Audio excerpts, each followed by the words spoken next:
दिल्लीमध्ये सध्या किंवा राष्ट्रीय स्तरावरती एक बातमी फार चर्चेला आहे, ती म्हणजे प्रियंका गांधी यांना राहत्या घरातून मोदी सरकारने बाहेर काढलं. हे माणुसकीला धरून आहे का? माणूस असं आहे की सत्ता हातात असली हा. तर सत्ता ही विनयाने वापरायची असते. हम्म. सत्तेचा दर्फ एकदा तुमच्या डोक्यात किंवा माझ्या डोक्यात गेला किंवा अशा प्रकारच्या गोष्टी होत असं आहे की काही झालं, एक तर जवाहरलाल नेहरूंचं योगदान स्वातंत्र्य चळवळीत होते, देश बांधतो. त्यांनी देशाचं लोकशाहीच्या वर्गाने देश न्यायचा रस्ता आपल्याकडे भक्कम केला, हा योगदान आहे. त्यांच्या कन्या इंदिरा गांधी देशाच्यासाठी बलिदान दिलं. त्यांचे चिरंजीव राजीव गांधी त्यांनी देशासाठी बलिदान दिलं. म्हणजे एका कुटुंबात देशाच्यासाठी बलिदान देणारे 2-2 लोक आणि त्याच्या आधीच्या पिढीने सबंध आयुष्य देशासाठी दिलं. अशा कुटुंबातली मुलगी आज म्हणजे राजीव गांधींची हत्या झाल्याच्या नंतर पुन्हा एकदा आपल्या पक्षाचं किंवा सार्वजनिक काम करण्याचं सोनिया दिन हे जे प्रयत्न करतायत, ठीक आहे, पॉलिटिकली मतभेद असतील, पण पॉलिटिकल मतभेद आहेत याचा आता माझ्या हातात सत्ता आहे, त्या सत्तेचा गैरवापर करून तुम्हाला आम्ही त्रास देऊ शकतो, त्या सत्तेचा वापर तुमच्या विरुद्ध करू शकतो. हे याच्यात काही शहाणपणा नाही. काय एका फॉरवर्ड प्राईम मिनिस्टरच्या मुलीला दिलेलं घर तुम्ही काढून घेतलं आणि त्यांना आता कुठं जाऊन लखनौला तिला राहायची वेळ आणता. मला स्वतःला ह्याच्यात सुसंस्कृतपणा होता. म्हणजे हे तुम्हाला वाटतं की हे एक सुडाचं राजकारण अशा प्रकारे केलं जातं? शूद्रपणाचं राजकारण आहे, शूद्रपणाचं. कारण ममता बॅनर्जींचा आरोप नेहमी असतो आणि असे अनेक नेते असतील की मोदी सरकार आमच्याशी कायम सुडानं वागत आहे. म्हणजे ज्या विचारांची, त्यांच्या विचारांची राज्य किंवा सरकार ज्या राज्यात नाहीत त्यांच्याशी नीट वागायचं नाही किंवा त्यांना त्रास द्यायचा, विरोधी पक्षाची सरकार टिकू द्यायची नाही, फोडाफोडी करायची. याचं ताजं उदाहरण म्हणजे मध्य प्रदेश आहे. तर हे अशा प्रकारे ज्याला सत्तेचा गैरवापर आपण म्हणतो तो होतोय का विरोधकांची सरकार अस्थिर करण्यासाठी? म्हणजे मी असं बघितलंय की मनमोहन सिंगाच्या सरकारमध्ये मी होतो. मनमोहन सिंगाचं सरकार असताना मोदी साहेब हे गुजरातचे मुख्यमंत्री होते आणि त्यावेळेस काही राज्य ही भाजपकडे होती. अनेकदा मी असं बघायचो, मुख्यमंत्र्यांची परिषद असेल तर सगळे मुख्यमंत्र्यांची, तर त्याच्या आदल्या दिवशी किंवा आणखीन आधी 2-3 दिवस यांची वेगळी बैठक असायची. मी समजू शकतो त्या पक्षाच्या लोकांच्या, त्यांच्या सरकारच्या मुख्यमंत्र्यांनी वेगळी बैठक घेतली, पण त्या बैठकीचं नेतृत्व मोदी साहेबांच्याकडे असायचं आणि त्या बैठकीमधलं त्यांचं भाषण इतकं कठोर असायचं मनमोहन सिंगांच्याबद्दलचं की काही विचारू नका. आणि नंतर मग मिटिंगला यायचं आणि काय त्यांची प्रश्न मांडायची, तो त्यांचा अधिकार आहे, त्याच्याबद्दल माझं काही म्हणणं नाही. पण देशाच्या प्रधानमंत्र्यांच्याबद्दल राज्याचा एक मुख्यमंत्री इतकी टोकाची भूमिका मांडतो हे आम्ही त्याच वेळेला पहिल्यांदा पाहिलं. याच्या आधी कधी घडत नव्हतं. आज याच्या उलट परिस्थिती आहे. आज काही राज्य त्यांच्याबरोबर नाहीत, त्यांनी अशी टोकाची भूमिका कधी घेतली नाही. उलट मनमोहन सिंगांनी कधी आपल्यावर टीका टिप्पणी करतायत म्हणून गुजरातच्या बाबतीत वेगळी भूमिका घेतली नाही. मी शेती खात्याचा मंत्री होतो, मला सतत सगळ्या राज्यात जायला लागायचं उत्पादन वाढवायला आणि मी गुजरातमध्ये सुद्धा बराच त्यावेळी फिरलो. मोदी साहेबांच्या बरोबर मी गुजरातमध्ये फिरलो, तिथलं शेतीचं उत्पादन वाढवायला अनेक योजना राबवल्या. त्यावेळेला काँग्रेसमधल्या काही मंत्र्यांनी आमच्या मंत्रिमंडळात टीका केली की मोदी एवढ्या टीका करतात आणि आपले शेतीमंत्री त्यांच्याकडे जाऊन सगळ्या मदती करतात. तेव्हा मनमोहन सिंगांनी मिटिंगमध्ये सांगितलं की गुजरात हा या देशाचा भाग आहे, आपण सगळ्या हिंदुस्थानच्या सगळ्या राज्याच्या हिताची जपणूक करण्यासाठी इथं बसतो आहे, त्यामुळे पवारसाहेब जे करतात ते योग्य आहे आणि त्यांनी केलं पाहिजे. हे धोरण. आणि आज आम्ही हे बघतो आहे की ह्याचं सरकार फार आता राजस्थानच्या सरकारमध्ये आणखीन काही करता येईल का या सगळ्या चर्चा आहेत. पण याच्यामध्ये आपल्या राज्याचा नंबर येईल असं वाटतंय का, महाराष्ट्राचा? तर ते बोलतात, अनेकदा बोलतात. म्हणजे काही लोक बोलतात त्यांच्या पक्षातले, आता त्या पक्षातले जे बोलतात त्यांना जनमानसात किती किंमत आहे आणि तिथे किती किंमत आहे मला माहिती कारण नाही, पण ते बोलतात. पुलतचं सरकार सुद्धा नंतर बरखास्त केलं की तुम्ही वेगळ्या विचाराचे होता.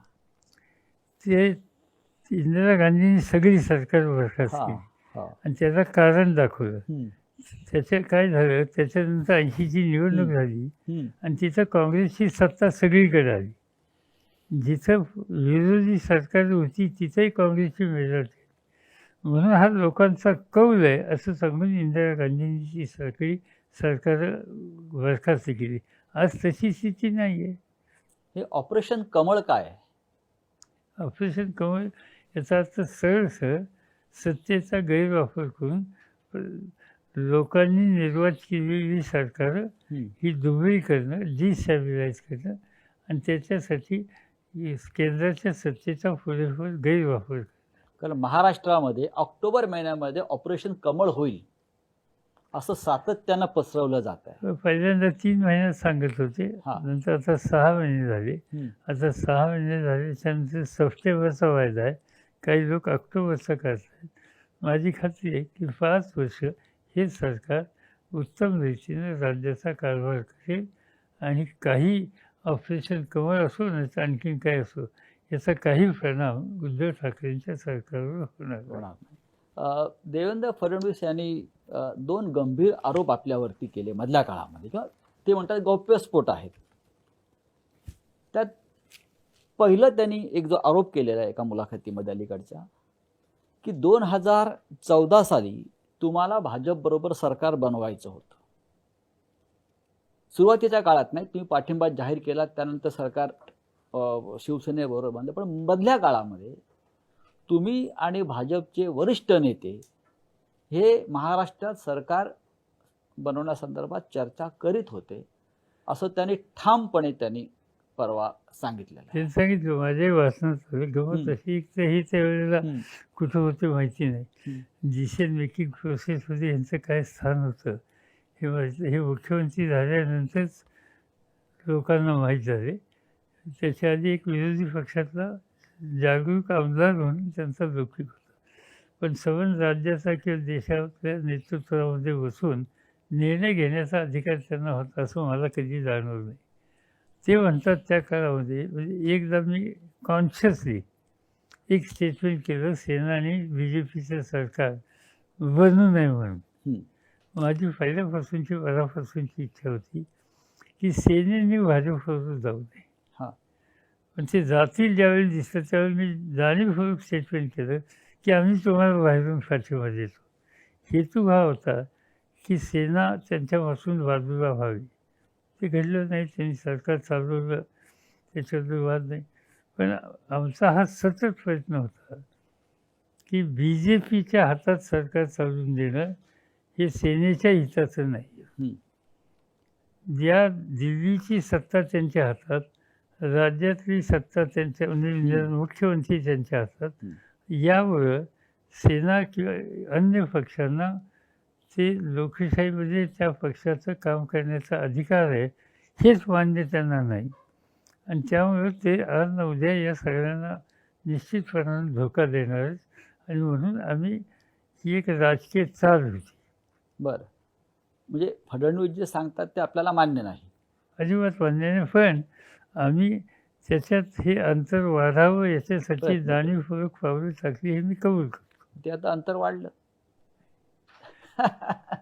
दुसरं त्यांनी एक आरोप असा केला की 2019चं सरकार जे आता बनलं आहे, जे 3 पक्षांचं सरकार जे आता बनलेलं आहे, त्या सरकार स्थापनेच्या दरम्यान सुद्धा किंवा त्याच्या आधी सुद्धा राष्ट्रवादीचे सर्वेसर्वा असं त्याने उल्लेख केला, ते भाजपबरोबर सरकार बनवण्यासंदर्भात अंतिम टप्प्यात चर्चा करत होते. आणि नंतर पवार साहेबांनी युटर्न घेतला अचानक. साधी सरळ गोष्ट आहे की हे सरकार शिवसेनेला म्हणजे आम्हाला बरोबर घ्यायचं नाही आणि तुम्ही त्याच्यात येऊन आम्हाला स्थिर सरकार बनवायला साथ द्या असं BJPतले काही नेते आम्हा लोकांच्याशी बोलत होते. आमच्यातल्या काही सहकाऱ्यांची माझ्याशी 1-2 लोक बोलले नाही, हे खरं नाही, बोलले. एकदा नाही, दोनदा नाही, 3दा बोलले. आणि त्याच्यामध्ये त्यांची अशी अपेक्षा होती की प्राईम मिनिस्टरचे आणि माझे संबंध चांगले आहेत हं, आणि त्यामुळं प्राईम मिनिस्टरनी याच्यात हस्तक्षेप करावा आणि मी त्याला संमती देईन. हं, आणि म्हणून हा माझ्या कानावर सुद्धा निरोप आला आणि त्यावेळेला तो निरोप आल्याच्यानंतर देशाचे प्रधानमंत्री आहेत. प्रधानमंत्र्यांच्यासोबत चुकीची माहिती आपल्याबद्दल किंवा आपल्या पक्षाच्याबद्दल जाऊ नये म्हणून मी स्वतः त्या पार्लमेंटमध्ये त्यांच्या चेंबरमध्ये जाऊन त्यांना सांगितलं की आम्ही तुमच्याबरोबर येणार नाही. जमलंच आम्ही सेनेवर सरकार बनवू किंवा विरोधी पक्षात बसू, पण आम्ही तुमच्यावर येऊ शकत नाही. आणि हे मी सांगायला जाताना एक ग्रस्त पार्लमेंटमध्ये माझे शेजारी होते, त्यांचं नाव संजय राऊत. तर त्यांच्याला मी सांगून गेलो की हे मी सांगायला आलो, त्यावेळी ते तिथंच होते, त्यांच्या कानावरी घातलं. या सरकारमध्ये आपण सुद्धा तक्रार केली प्रधानमंत्र्यांकडे की ज्या सरकार बाहेर अनेक व्यक्ती आहेत त्या हस्तक्षेप करतात, खास करून राज्यपाल. अशी आपली भूमिका आपण एका बैठकीमध्ये प्रधानमंत्र्यांच्या कानावर घातली. राज्यपालाने सरकारमध्ये किती लक्ष घालावं? मी असं बोललो की म्हणजे हे महाराष्ट्राच्या राज्यपालापुरतं सीमित नव्हतं. हां. माझं स्टेटमेंट असं होतं हं, की राज्यामध्ये सेंटर ऑफ पॉवर ही एकच असली पाहिजे आणि ते मुख्यमंत्री. सेंटर ऑफ पॉवर जर 2-2 व्हायला लागली, काही राज्यामध्ये, आता काश्मीरमध्ये तिथे एक राज्यपाल होतं. म्हणजे तिथल्या मुख्यमंत्र्यांना जवळपास काम करूनच त्यांनी अशक्य करून ठेवलं. त्याच्यानंतर वेस्ट बेंगॉलमध्ये तिथे असा प्रकार झाल्याचं कानावर येत होतं. आणि त्या अशा गोष्टीच्यामुळं जर राज्यपाल हे आपल्या खरं म्हणलं तर त्यांना लोकशाहीची बहुमताच्या संबंधीची संख्या असलेलं सरकार असल्याच्या नंतर त्यांना हस्तक्षेप करण्याचं काही कारण नाही, अधिकारही नाही आहे. पण जर त्याच्यामध्ये हस्तक्षेप करत बसले आधी तर अशा प्रकारची सत्तेची एकापेक्षा अधिक केंद्र ही लोकशाहीच्या दृष्टीनं आणि संसदीय पद्धतीच्या दृष्टीनं योग्य नाही. हे माझं मत त्या वेळेला मी प्रधानमंत्र्यांना सांगितलं आणि हे जनरल मत होतं, कुठल्या एका राज्यापुरतं नव्हतं. काँग्रेसचे जे नेते मंत्रिमंडळामध्ये आहेत त्यांची अशी कायम तक्रार असते की समन्वयाचा अभाव आहे. ही त्यांची पहिली तक्रार असते.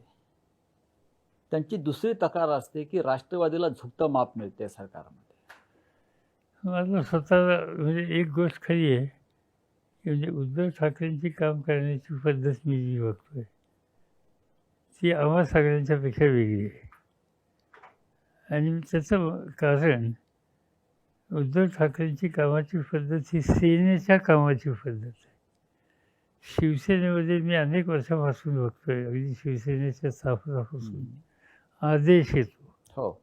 आणि ते आदेश आल्याच्या नंतर चर्चा सुद्धा होत नसते.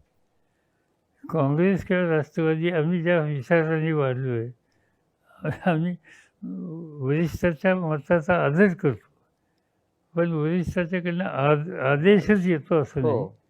आणि समजा एखादं मत मानलं तर त्याच्यावर आम्ही चर्चा करू शकतो, विचारू शकतो. ही आमच्या कार्यकर्त्यांच्या कामाची पद्धत आहे. शिवसेनेमध्ये एकदा नेतृत्वाने भूमिका घेतल्याच्यानंतर त्या रस्त्याने आपण जायचं आणि त्याची अंमलबजावणी करायची. ही पद्धत अगदी लहान थोर सगळ्यांच्यामध्ये आहे आणि त्या विचाराने तो पक्ष चालला, यशस्वीसुद्धा झालेला आहे.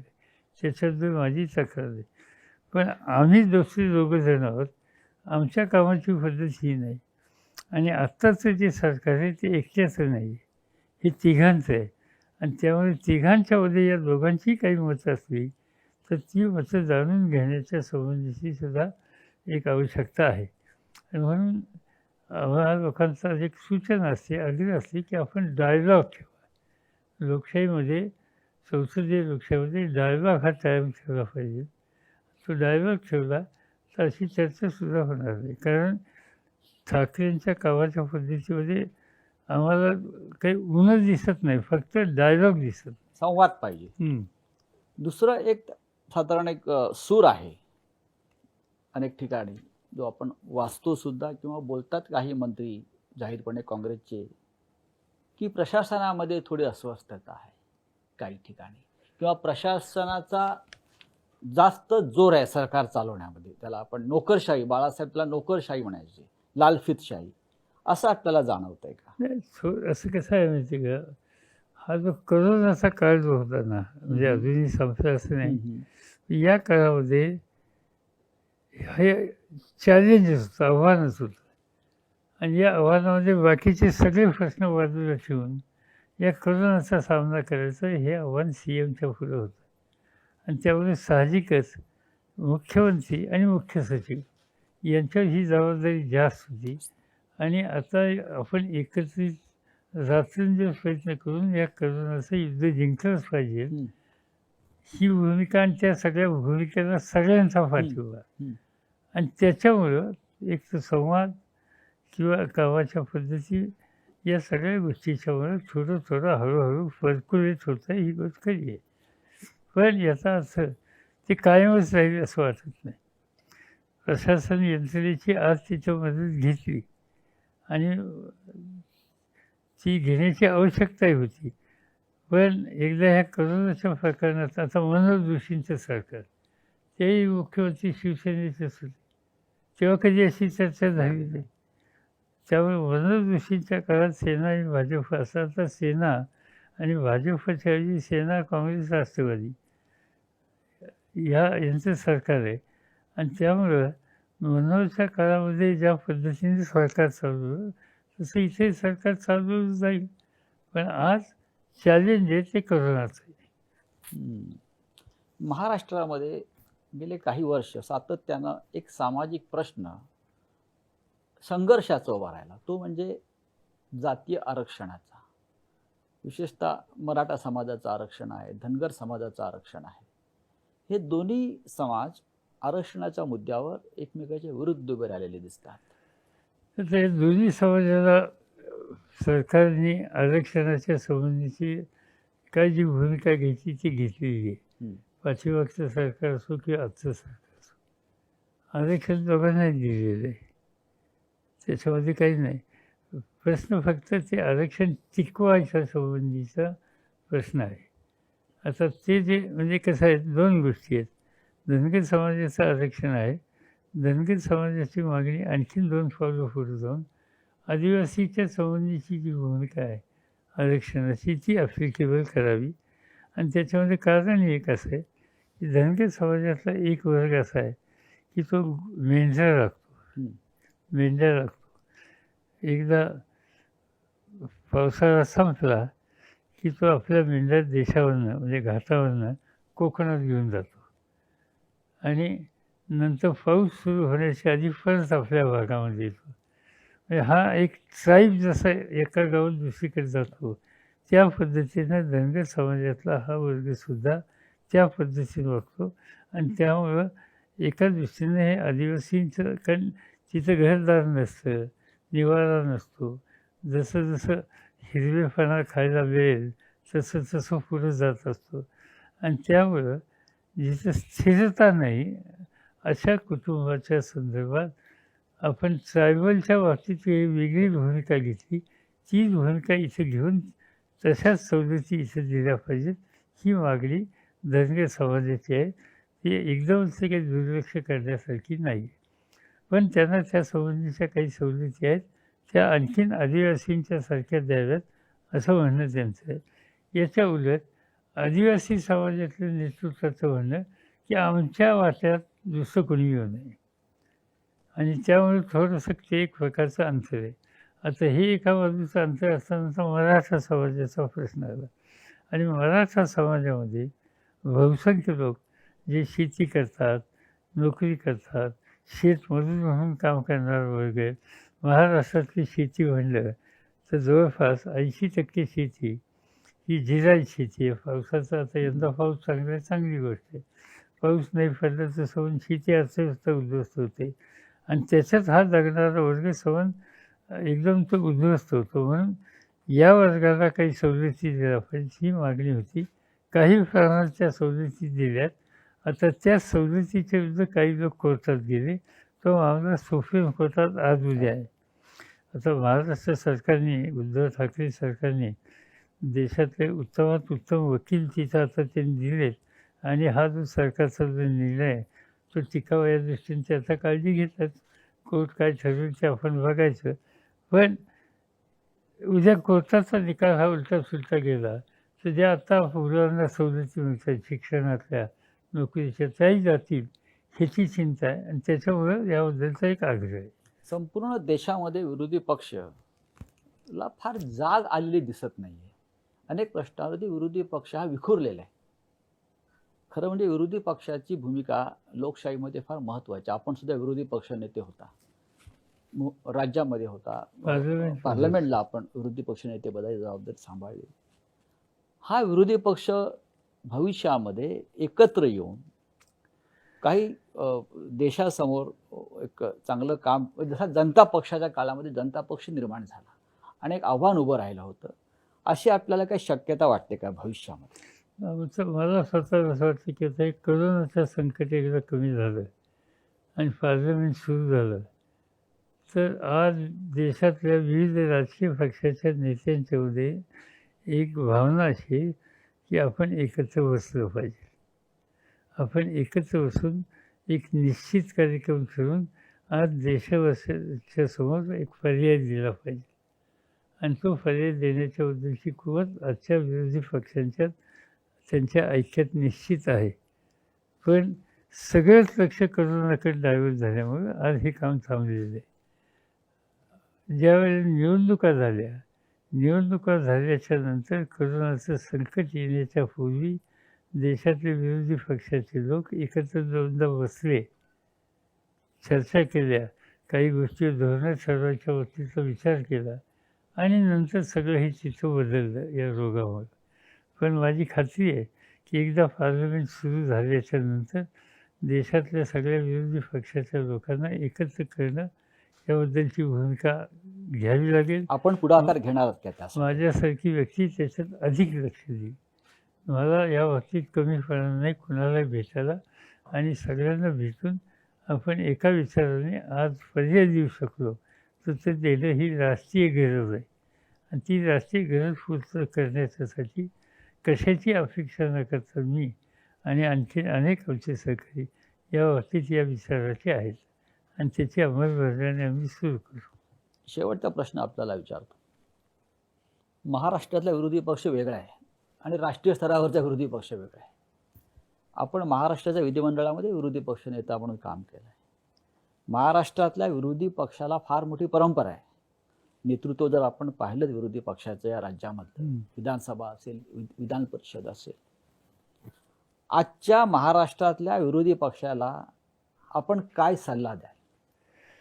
असं की विरोधी पक्षाचं म्हणजे एक तर विधान परिषदेचं विरोधी पक्षाचं जे सवन टीम आहे ती काही म्हणजे आपली जी जबाबदारी आहे त्या संबंधीचं इम्पॅक्ट करायला फार यशस्वी होते असं मला दिसत नाही.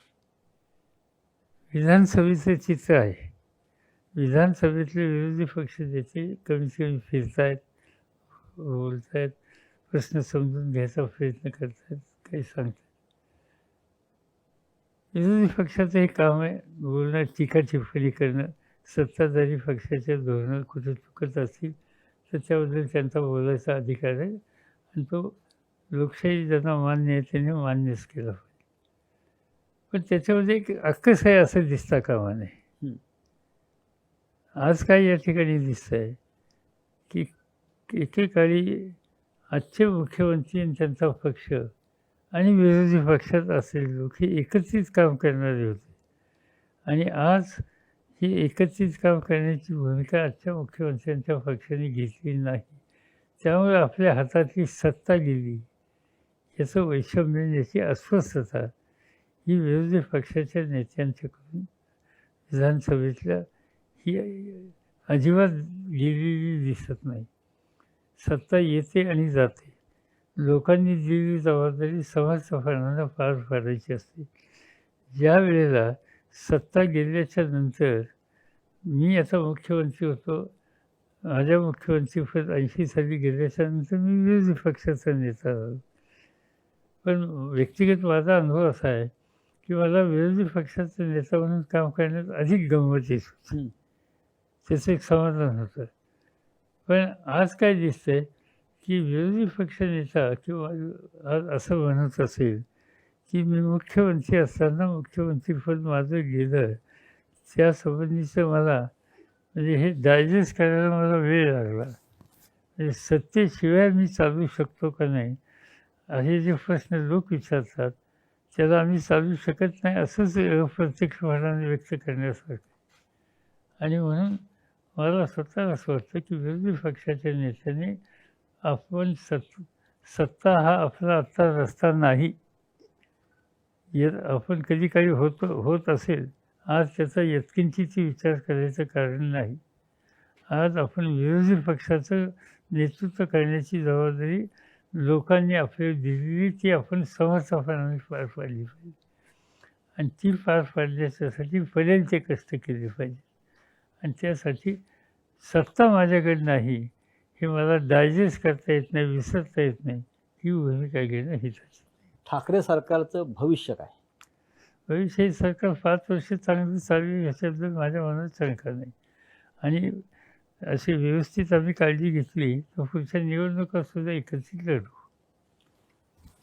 पवारसाहेब, धन्यवाद. आपण इथे आलात आणि महाराष्ट्राच्या आणि देशातल्या मनातल्या अनेक प्रश्नांना आपण मोकळेपणानं उत्तरं दिलीत. धन्यवाद. नमस्कार.